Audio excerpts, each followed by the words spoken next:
नमस्कार, स्वागत है आपका डॉक्टर साहिब में और मैं हूं आपके साथ सौम्य राठी।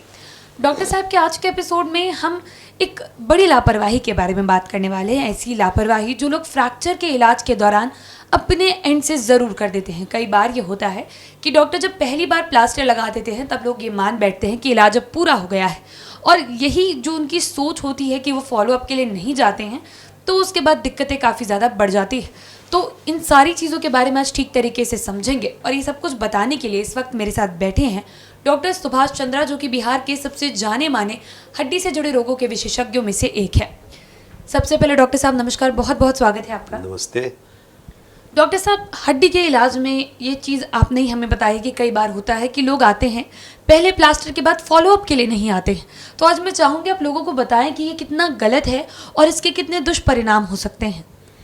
जैसे देखा जाता है कि किसी की अगर हड्डी टूट गई और उसको प्लास्टर लगाया गया, तो उस समय हम लोग उसको सूजन है तो हम लोग एक उसको कच्चा प्लास्टर लगाते हैं। मतलब एक तरफ से प्लास्टर रहता है, दूसरी तरफ से बैंडेज रहता है। तो ऐसे में मरीज को हम लोग घर भेजते हैं और कहते हैं कि आपकी सूजन घट जाएगी, आपका इन्फ्लेमेशन कम हो जाएगा, आप फिर आकर के प्लास्टर, पक्का प्लास्टर बेहोश करके हड्डी को बैठा करके करते हैं मशीनों में।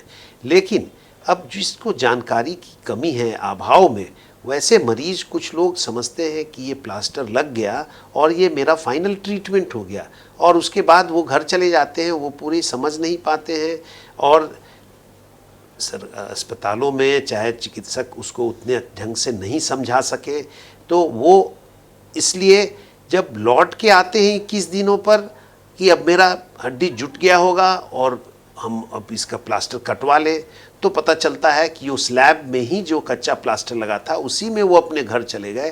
तो ऐसे में उनकी जो है हड्डियाँ टेढ़ी जुट जाती है, तो ये उतना अच्छा बात नहीं है।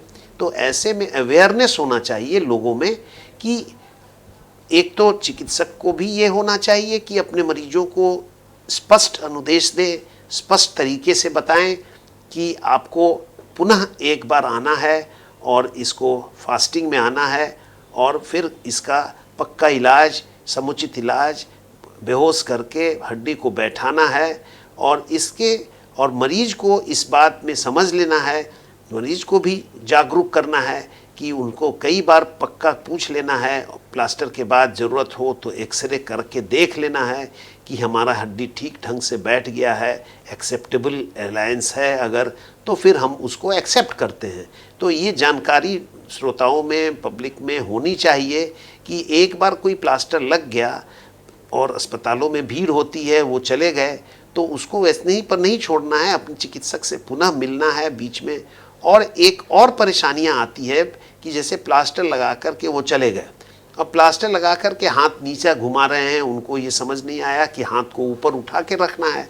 अब इसे में सूजन हो गई और दर्द हुआ तो एक दो दवा ले लिए वो कि ठीक हो जाएगा, जब तक कि अंदर काफ़ी ब्लेब्स आ जाते हैं, फोके हो जाते हैं, प्लास्टर के कारण सोर्स हो जाता है। तो ऐसे में अगर प्लास्टर के बाद घर गए और तनिक भी, थोड़ी भी दर्द महसूस हो रहा है, कुछ उंगली की रंग कमी हो रही है, उंगली चलाने में दिक्कत हो रही है, तो तुरंत अस्पताल आकर के प्लास्टर कटवा करके उसका समुचित इलाज कराना चाहिए।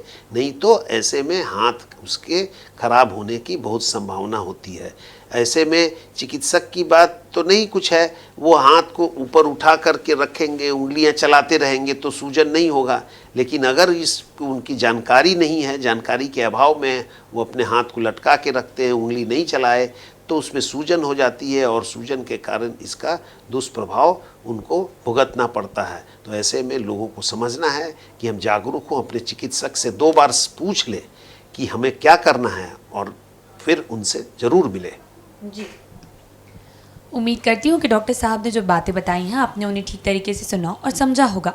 इसी के साथ जल्द मुलाकात होगी अगले एपिसोड में। तब तक के लिए अगर वीडियो को फेसबुक पर देख रहे हैं तो पेज को लाइक करें, यूट्यूब पर देख रहे हैं तो चैनल को सब्सक्राइब करें। कमेंट सेक्शन या मेल बॉक्स के माध्यम से आप बता सकते हैं कि डॉक्टर साहिब से आपके और क्या सवाल हैं। धन्यवाद।